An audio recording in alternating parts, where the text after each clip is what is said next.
Example some 2.12 பார்க்குறோம். என்ன கொடுத்துருக்காங்க? Determine the value of t such that 15 congruent to 3 modulo t. அதாவது 15 சர்வசமம் 3 மட்டு டி என்றவாறு அமையும் டியின் மதிப்பை தீர்மானிக்க அப்படின்னு சொல்லி கொடுத்துருக்காங்க. நம்ம என்ன எழுதிக்கலாம்? 15 கான்கரண்ட் டு 3 மாடுலோ டி. ஓகேவா? இந்த இது கொடுத்துட்டாங்க. அதாவது 15 டியால் வகுக்கும் போது 3 ரிமைண்டர் இருக்கு. அப்போ அந்த டி என்ன? டிவிடெண்ட். அதாவது இங்கே டிங்கிறது டிவிடெண்ட், இது வந்து டிவிசர், 3 வந்து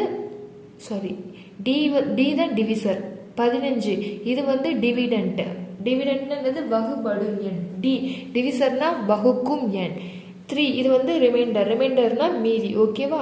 இப்போது நம்ம 15 டியால் வகுத்தோம்னா பேலன்ஸு ரிமைண்டர் 3 இருக்குது. அப்போ டி வேல்யூ என்ன அப்படின்னு சொல்லி கேட்டிருக்காங்க. இப்போ நம்ம இப்படி எழுதிக்கிட்டோம்னா இதோட மீனிங் அதான். 15 டியால் டிவைட் பண்ணும்போது 3 கிடைக்கி அப்படிங்கிறது இதோட மீனிங். இப்போ நம்ம இதை என்ன பண்ண போகிறோம்னா இந்த கான்கரண்ட்டை எடுத்துட்டு ஈக்குவலாக எழுத போகிறோம். இந்த 15 இங்கிட்டு கான்கரண்ட்டுக்கு அந்த பக்கம் உள்ள 3 இந்த பக்கம் வரும்போது 15 - 3 இது வந்து ஈக்குவலாக மாறிடும். ஓகேவா? இதை ஈக்குவலாக மாற்றுறோம். ஈக்குவலாக மாற்றும் போது இந்த மாடுலோ போயிடும், டி இருக்கும். ஓகேவா?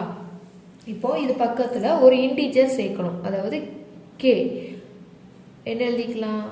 For some integer k. ஓகேவா? தமிழ் என்ன எழுதணும்? ஓகேவா? எதுக்காக இந்த கே சேர்க்குறோம் அப்படின்னா, இப்போ வந்து மாடுலோவில் இருக்கும்போது கான்கரண்ட் சர்வசமமில் இருக்கும்போது என்ன மீனிங் சொன்னோம்? 15 டியால் வகுத்தா ரிமைண்டர் 3 கிடைக்கும், மீதி 3. அதாவது 15 டியால் டிவைட் பண்ணும்போது ரிமைண்டர் 3 அப்படின்னு சொல்லி இது மீன் பண்ணுது அப்படின்னு நம்ம சொல்லியிருந்தோம் இல்லையா? இதை வந்து நம்ம கான்கரண்ட் சர்வசமத்தை எடுத்துகிட்டு மைனஸ் போட்டு நார்மலான ஈக்குவேஷன் எழுதுகிறோம். அப்படி ஈக்குவேஷன் எழுதும்போது இந்த டி வந்து இதை டிவைட் பண்ணணும்னு சொல்லலை, ஈக்குவலாக இருக்குன்னு சொல்கிறோம்.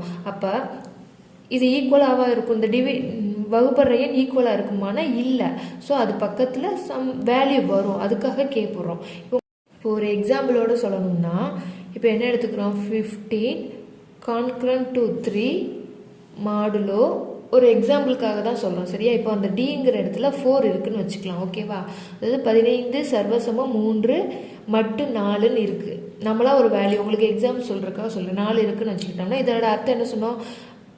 15 4ஆல் வகுக்கும்போது 3 கிடைக்கும், ரிமைண்டர் கிடைக்குங்கிறது தான் இதோட மீனிங். ஆனால் நம்ம இப்போ வந்து இதை வந்து ஈக்குவேஷனாக மாற்றுறோம். அப்படி மாற்றும்போது 15 - 3 ஈக்குவல் டு 4 ஈக்குவேஷனாக மாற்றிருக்கோம். ஸோ 4ன்னு இருக்கும்போது ஈக்குவேஷனை மாற்றினா என்ன அர்த்தம்?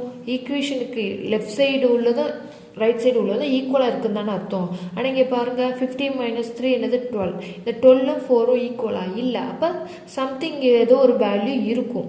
அதைத்தான் நம்ம கேன்னு வச்சுருக்கோம். ஓகேவா? அதைத்தான் நம்ம கேன்னு வச்சுருக்கோம். இந்த கே வேல்யூ என்னவா இருக்கும்? அப்படியே கே சம்திங் இருந்தால் தான் இந்த ஈக்குவேஷன் வந்து கரெக்டாக ஃபுல்ஃபில் ஆகும். அதுக்காக தான் நம்ம இங்கே என்ன பண்ணுறோம்? இந்த ஃபார்மேட்டை ஈக்குவேஷனை மாற்றும் போது கே, அதாவது for some integer k value ஏதோ ஒன்று இருக்குது, சம்திங் மஸ்ட் பி தேர். அதுக்காகத்தான் இந்த கே வந்து நம்ம யூஸ் பண்ணியிருக்கோம். இந்த ஃபார்மேட்டை ஈக்குவேஷனாக மாற்றும் போது ஒரு வேல்யூ ஈக்குவல் அப்படின்னு காட்டுறதுக்கு ஒரு வேல்யூ அங்கே இருக்கணும் கண்டிப்பாக. அதுக்காகத்தான் இந்த இது கே யூஸ் பண்ணுறோம். ஓகேவா? புரியுதுல? இன்னொரு தடவை சொல்கிறேன். இங்கே 4ங்கிறது இந்த மெத்தடில் இருக்கும்போது இந்த 4 வந்து டிவிசருங்கிறத மீனிங்கை குறிக்கும். ஆனால் அதை ஈக்குவேஷனை மாற்றும் போது இது டிவிசருங்கிற மீனிங்கை குறிக்காது, ஈக்குவலாக இருக்குது, இந்த ஈக்குவேஷனாக இருக்குங்கிற மீனிங் தான் குறிக்கும். அப்போ ஈக்குவலாக இருக்குன்னு சொல்லும்போது நம்ம எக்ஸ்ட்ரா ஒரு கே, இங்கே ஏதோ ஒரு வேல்யூ இருந்தால் தான் இங்கே வந்து இந்த ஈக்குவேஷன் வந்து ஈக்குவல் ஆகும். அதுக்காக கே அப்படின்னு போடுறோம். ஓகேவா? இப்போ நம்ம இந்த ஃபார்மெட்டை ஈக்குவேஷன் ஃபார்முக்கு மாற்றியாச்சு. 15 - 3 is equal to t k for some integer k. தமிழில் இங்கே கே என்பது ஏதேனும் ஒரு முழுக்கள் அப்படின்னு எழுதிக்கலாம். அப்போ 15 - 3 என்னது 12. 12 இஸ் ஈக்குவல் டு டிகே. டிகேன்னு எழுதிக்கலாம், கேடி அப்படின்னு எழுதிக்கலாம். ஓகேவா? இப்போ என்ன பண்ணணும்னா இந்த டி வந்து 12 டிவைட் பண்ணணும். அப்படி தானே? சம் என்ன கொடுத்துருந்தாங்க? டி வந்து டிவிசர். அப்போ இந்த 12 வந்து இந்த டி வந்து டிவைட் பண்ணும். ஸோ என்ன எழுதிக்கலாம்? D divides 12. என்ன இருக்கு?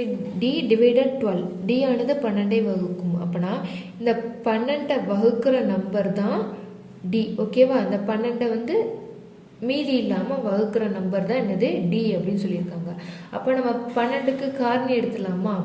இப்போ 12 எதாலாம் வகுப்படும் பார்த்தோம்னா 1ஆல. இப்போ என்ன எழுதிக்கலாம்? The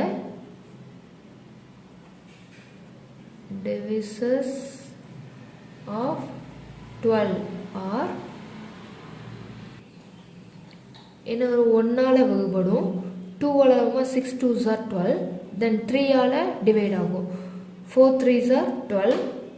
Then 4ஆல 3 4s are 12. 5ஆல டிவைட் ஆகாது. ஸோ 5 11 6. 2 6 are 12. 6ஆல டிவைட் ஆகும். தென் 12ஆல டிவைட் ஆகும். ஓகேவா? தமிழில் 12 வகுத்திகள் ஆவன அப்படின்னு சொல்லி எழுதிக்கோங்க. ஓகேவா? எக்ஸ்ட்ரா வராது. 12ஓட ஸ்டாப் ஆகிடும். 12க்கு அப்புறம் எந்த நம்பராலையும் டிவைட் ஆகாது 12. ஓகேவா? ஆனால் இங்கே என்ன இருக்கணும்னா அந்த டி வந்து 3 விட அதிகமாக தான் இருக்கணும். ஏன் அப்படின்னா நமக்கு ரிமைண்டர் என்ன கிடச்சிருக்கு? ரிமைண்டர் என்ன கொடுத்துருந்தாங்க? ரிமைண்டர் வந்து 3 அப்படின்னு கொடுத்துருக்காங்க. அப்போனா நமக்கு கிடைக்கக்கூடிய அந்த டிவிசர் வந்து என்னவா இருக்கணும்னா 3 விட அதிகமாக இருக்கணும். ரிமைண்டர் வந்து 3 அப்படின்னு கிடச்சிருக்கா? அப்போ ஒரு வேளை நமக்கு டிவிடெண்ட் டியாக இருந்தால் அந்த ரிமைண்டரும் 3ஆல் டிவைட் ஆயிரும்ல. இப்போ நமக்கு ரிமைண்டர் 3னா ரிமைண்டர் 3. ஸோ டியும் 3ஆக இருந்துச்சுன்னா அந்த டியால் டிவைட் ஆகிடும்ல. 1 3 3 டிவைட் ஆகிடும்.